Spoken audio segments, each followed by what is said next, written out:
Good evening, नमस्कार। आप सभी का हाई रैंक स्टडी चैनल में स्वागत है। दोस्तों, आज हम भारतीय संविधान का प्रैक्टिस सेट नंबर 8 हल करेंगे, जिसका पहला प्रश्न है, राज्य पुनर्गठन आयोग के अनुसार भाषाई आधार पर गठित होने वाला पहला राज्य कौन था? ए मध्य प्रदेश, बी आंध्र प्रदेश, सी तमिलनाडु, डी कर्नाटक। इसका सही उत्तर है विकल्प बी आंध्र प्रदेश। आंध्र प्रदेश जो है भारतीय भाषाई आधार पर गठित होने वाला पहला राज्य था। जो भाषाई आधार पर राज्य पुनर्गठन आयोग गठित हुआ था, उसके अध्यक्ष न्यायमूर्ति डॉक्टर फजल अली थे और उसमें सदस्य के रूप में हृदयनाथ कुंजरू और के.एम. पनिक्कर शामिल थे। और इसने जो है अपनी रिपोर्ट 1956 में सौंपी और उसी के आधार पर 1 नवंबर 1956 को राज्यों का पुनर्गठन किया गया, जिसके अनुसार 14 राज्य और 6 केंद्र शासित प्रदेशों का गठन हुआ और उसमें पहला राज्य आंध्र प्रदेश था। आज का हमारा दूसरा प्रश्न है, किस संविधान संशोधन द्वारा सिक्किम को एक सह राज्य का दर्जा दिया गया? ए 30वें संविधान संशोधन, 30वें संविधान संशोधन, बी 32वें संविधान संशोधन, सी 35वें संविधान संशोधन, डी 42वें संविधान संशोधन। तो इसका सही उत्तर है विकल्प सी 35वें संविधान संशोधन द्वारा सिक्किम को 1974 में 1974 में सह राज्य का दर्जा दिया गया था। 1974 में।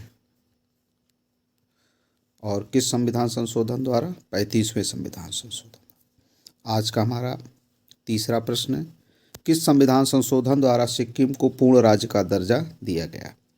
ए 32वें संविधान संशोधन, बी 34वें संविधान संशोधन, सी 36वें संविधान संशोधन, डी 38वें संविधान संशोधन। तो इसका सही उत्तर है विकल्प सी 36वें संविधान संशोधन द्वारा सिक्किम को पूर्ण राज्य का दर्जा प्रदान किया गया।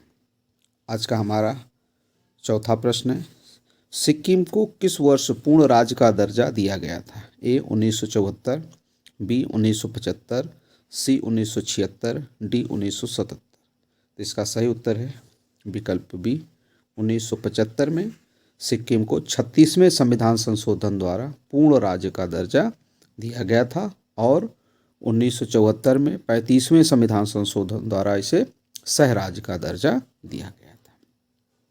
आज का हमारा पांचवा प्रश्न है, लोकसभा में संघीय क्षेत्र के लिए कितनी सीटें आरक्षित रखी गई हैं? ए 30 सीटें, बी 27 सीटें, सी 25 सीटें, डी 20 सीटें। तो इसका सही उत्तर है विकल्प डी 20 सीटें। भारतीय संविधान में संघ शासित क्षेत्रों के लिए लोकसभा में 20 सीटें आरक्षित रखी गई हैं। आज का हमारा छठा प्रश्न है, दोहरी नागरिकता का सिद्धांत किस देश में प्रचलित है? ए भारत, बी कनाडा, सी ऑस्ट्रेलिया, डी संयुक्त राज्य अमेरिका। तो इसका सही उत्तर है विकल्प डी संयुक्त राज्य अमेरिका।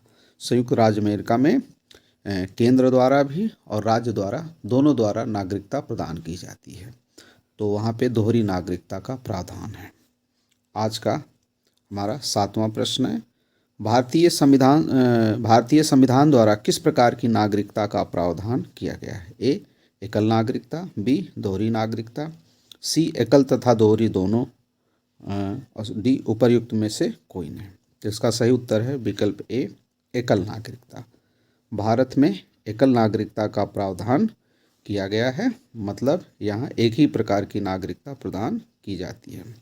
आज का हमारा आठवां प्रश्न है, भारतीय नागरिकता नहीं प्राप्त की जा सकती? ए जन्म द्वारा, बी देशीकरण द्वारा, सी किसी भूभाग के सम्मिलन द्वारा, डी भारतीय बैंक में धन जमा करके। तो इसका सही उत्तर है विकल्प डी भारतीय बैंक में धन जमा करके आप भारत की नागरिकता नहीं प्राप्त कर सकते।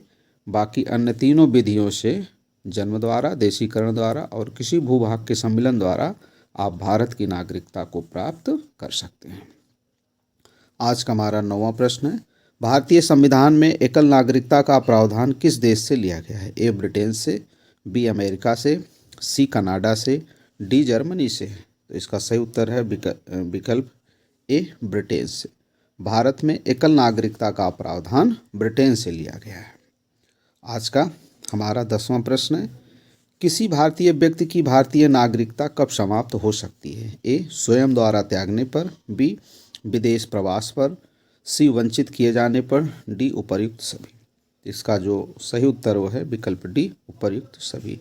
इन सभी विधियों से कोई भी भारतीय व्यक्ति अपनी नागरिकता को समाप्त कर सकता है, उसकी नागरिकता समाप्त की जा सकती है।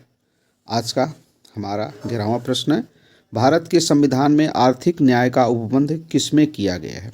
ए, उद्देशिका और मूल अधिकार, बी, उद्देशिका और राज्य के नीति निर्देशक तत्व, सी, मूल अधिकार और राज्य के नीति निर्देशक तत्व, डी, मौलिक कर्तव्य और मूल अधिकार। तो इसका सही उत्तर है विकल्प बी, उद्देशिका और राज्य के नीति निर्देशक तत्वों दोनों में जो है आर्थिक न्याय की बात की गई है। आज का हमारा 12वां प्रश्न है, अध्यक्षात्मक शासन प्रणाली की प्रमुख विशेषता कौन सी है? ए, कार्यपालिका का प्रमुख राष्ट्रपति होता है, बी, राष्ट्रपति मंत्रिपरिषद का चयन स्वयं करता है, सी, राष्ट्रपति व्यवस्थापिका को भंग नहीं कर सकता, डी, उपर्युक्त सभी। तो इसका सही उत्तर है विकल्प डी, उपर्युक्त सभी।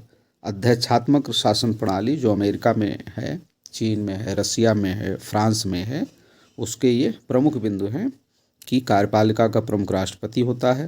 राष्ट्रपति अपनी इच्छानुसार अपनी मनपसंद के मंत्रियों को अपनी मंत्रिपरिषद में शामिल करता है, लेकिन वहाँ व्यवस्थापिका को भंग नहीं कर सकता। तो ये सभी विशेषताएं। आज का हमारा 13वां प्रश्न है, निम्नलिखित में कौन एक नए राज्यों के निर्माण के लिए संवैधानिक उपबंध नहीं है? ए, किसी राज्य का क्षेत्र बढ़ाकर, बी, किसी राज्य का क्षेत्र घटाकर, सी, किसी राज्य का नाम परिवर्तन कर, डी, एक राज्य संघ क्षेत्र शामिल कर सकेगा। तो इसका सही उत्तर है विकल्प डी, एक राज्य संघ राज्य क्षेत्र को शामिल कर सकेगा। ऐसा उपबंध नए राज्यों के लिए हमारे संविधान में नहीं किया गया है। संघ राज्य क्षेत्र हमारी केंद्र सरकार ही शामिल कर सकती है, बना सकती है, राज्यों के पास ऐसा अधिकार नहीं है। आज का हमारा 14वां प्रश्न है, निम्नलिखित में से कौन एक भारत के संविधान का संघीय लक्षण नहीं है? केंद्र तथा राज्यों के बीच शक्ति का बंटवारा, बी, पूर्ण रूप से लिखित संविधान, सी, एकल नागरिकता, डी, स्वतंत्र न्यायपालिका। तो इसका सही उत्तर है विकल्प सी, एकल नागरिकता। ये संघीय संविधान का लक्षण नहीं है, बाकी सभी जो है वो संघीय संविधान के लक्षण हैं। आज का हमारा 15वां और अंतिम प्रश्न है, भारत में संसदीय प्रणाली की सरकार है क्योंकि ए, लोकसभा के सदस्य जनता द्वारा प्रत्यक्ष निर्वाचित होते हैं, बी, संसद द्वारा संविधान का संशोधन हो सकता है, सी, राज्यसभा को कभी भंग नहीं किया जा सकता है, डी, मंत्रिपरिषद लोकसभा के प्रति उत्तरदायी है। इसका सही उत्तर है विकल्प डी, मंत्रिपरिषद लोकसभा के प्रति उत्तरदायी है। यही संसदीय शासन प्रणाली की सबसे प्रमुख विशेषता है। तो दोस्तों, आपको हमारा वीडियो कैसा लगा आप हमें कमेंट्स बॉक्स में लिखकर बता सकते हैं। साथ ही वीडियो को लाइक और शेयर करना ना भूलें, साथ ही सब्सक्राइब कर लें ताकि आपको नए वीडियो का नोटिफिकेशन तुरंत प्राप्त हो जाए। धन्यवाद।